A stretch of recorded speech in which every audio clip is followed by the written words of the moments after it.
नमस्कार, स्वागत है आपका मेरे चैनल आपकी दीदी ललिता में। तो आज मैं आपको बताऊंगी कि जो सावन की हरियाली तीज है उसका क्या मुहूर्त है, किस तरह से पूजा करनी चाहिए। छोटे से संक्षेप में ही बताऊंगी, ज़्यादा उसमें नहीं बताऊंगी। तो सबसे पहले तो मैं आपको मुहूर्त बता दूं कि मुहूर्त है ये 7 अगस्त को आप ये हरियाली तीज मनाई जाएगी। कई कई जगह इसे मधुश्रवा कहते हैं, कई हरियाली तीज, सिंधारा तीज, इस तरह से इसका नाम दिया गया है। कई जगह व्रत करने का विधान भी है, कई जगह केवल पूजा करके ही हम अपने व्रत का पालन कर लेते हैं। मतलब बस पूजा, जैसे सुबह से दोपहर तक पूजा कर ली, उसके बाद आप खाना खा लीजिए। सात्विक भोजन का विधान है इसमें। तो आप जैसे पूजा आपके यहाँ जिस तरह से होती हो, व्रत करने का विधान हो तो आप व्रत कर लीजिए। यदि आपके यहाँ कभी व्रत पूजा नहीं तो आप पूजा करके आप खाना खा लीजिए। आप इस तरह से पूजा करेंगे तो आपको इसका फल अवश्य मिलेगा। और माँ की पूजा करने में, पूजा करते हम रोज़ ही करते हैं, तो इस तरह करने का मतलब अच्छा फल प्राप्त होगा आपको सावन में। तो ये पड़ रही है बुधवार के दिन, 7 अगस्त बुधवार के दिन पूजा करेंगे हम माता की हरियाली तीज की। तो हरियाली तीज में आप इन्हें हरी चूड़ियाँ चढ़ाएं, हरे वस्त्र चढ़ाएं माता को। और भगवान भोलेनाथ को आप वस्त्र दे सकते हैं, 5 वस्त्र भी चढ़ा सकते हैं। आप रुमाल चढ़ा दीजिए। घर में अगर आप पूजा कर रहे हैं तो आपके घर में यदि शिवलिंग है तो वहीं पूजा कर लीजिए आप विधि विधान से। यदि आप मंदिर जा रहे हैं तो वहाँ पूजा कर लीजिए। आपको जैसे उपलब्ध हो वैसे पूजा कर लीजिए आप, लेकिन करें ज़रूर इस दिन। तो पूजा का मुहूर्त बता देती हूँ मैं आपको कि सुबह 6 बजे से लेकर और 9 बजे तक का तो सुबह का है, सुबह सुबह का। और दोपहर में आप 12 बजे से लेकर 12:30 बजे के बीच में आप पूजा कर सकते हैं। और शाम के समय आप 4:30 बजे से लेकर और 6 बजे तक फिर पूजा कर सकते हैं। तो ये हो गया पूजा के ये 3 विशेष मुहूर्त हैं। इसमें आप पूजा करके अपने आप को बड़भागी बना सकते हैं और माँ की पूजा करने का श्रेष्ठ फल प्राप्त कर सकते हैं। तो ये तो हो गया पूजा का। अब आप किस तरह पूजा करेंगे, तो सवेरे आप जल्दी उठ जाइए और दिन से, और घर के सारे काम निपटा कर फिर अपने जैसे सिर से आप नहाइए, सिर समेत आप पहले सिर धो लीजिए, फिर अपना स्नान कर लीजिए। उसके बाद आप अच्छे वस्त्र धारण कीजिए, जैसे हरे वस्त्र पहने आप। अगर आपके पास हरे वस्त्र नहीं हैं तो आप ऑरेंज कलर के, मेजेंटा, मतलब अच्छे चटक कलर पहने जो अच्छे माने जाते हैं। वैसे तो हरियाली तीज वाले दिन यदि हरे वस्त्र आप पहनेंगे तो विशेष कृपा माता की प्राप्त होगी।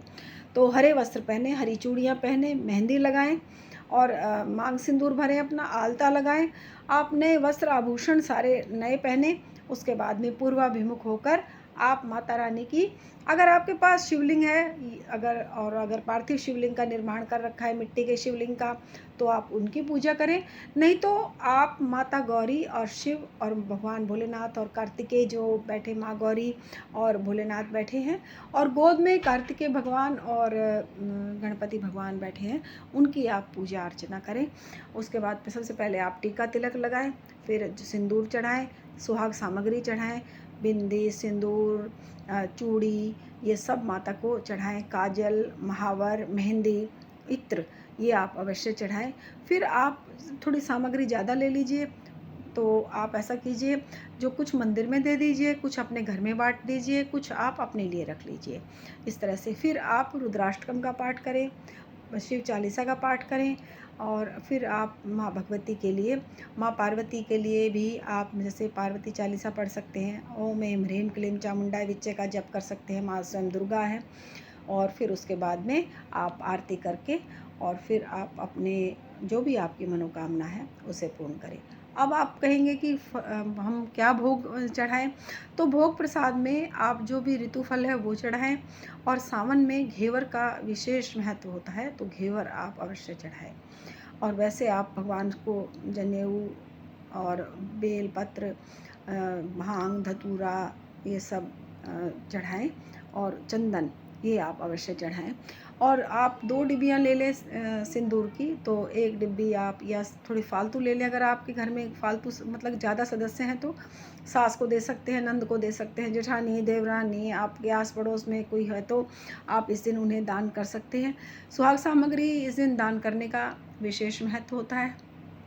और अगर मंदिर में कोई दिख जाता है तो मंदिर में भी दीजिए और अपने लिए भी रख लीजिए। और फिर वो उसको आप पूरे साल लगाइए, वो आपके लिए शुभता प्रदान करेगा। तो इस तरह से करें आप पूजा। मैंने आपको बिल्कुल संक्षिप्त में, ना कोई ज़्यादा तामझाम है कुछ है, आप अच्छे से पूजा करें, इससे आपको पूरा फल प्रदान होगा। तो आज के लिए इतना ही, कल फिर मिलूँगी एक अच्छी सी वीडियो के साथ। तब तक के लिए नमस्कार, जय माता की, हर हर महादेव। यदि आपने मेरे चैनल को सब्सक्राइब नहीं किया है तो प्लीज़ चैनल को सब्सक्राइब कीजिए, लाइक कीजिए, शेयर कीजिए। आपका एक सब्सक्राइब मुझे बहुत मोटिवेट करता है और मुझे अच्छी अच्छी वीडियो बनाने का मन करता है। घर में बहुत ज़्यादा व्यस्तता होने के कारण तबीयत कुछ ठीक नहीं रहती, इसलिए मैं वीडियो भी कम डाल पा रही हूँ। तो प्लीज़ आप चैनल को सब्सक्राइब अवश्य करें, जिससे मैं और अच्छे से वीडियो डाल पाऊँ और मेरा मन भी करे कि अच्छी अच्छी वीडियो देने का। तो तब तक के लिए नमस्कार, जय माता।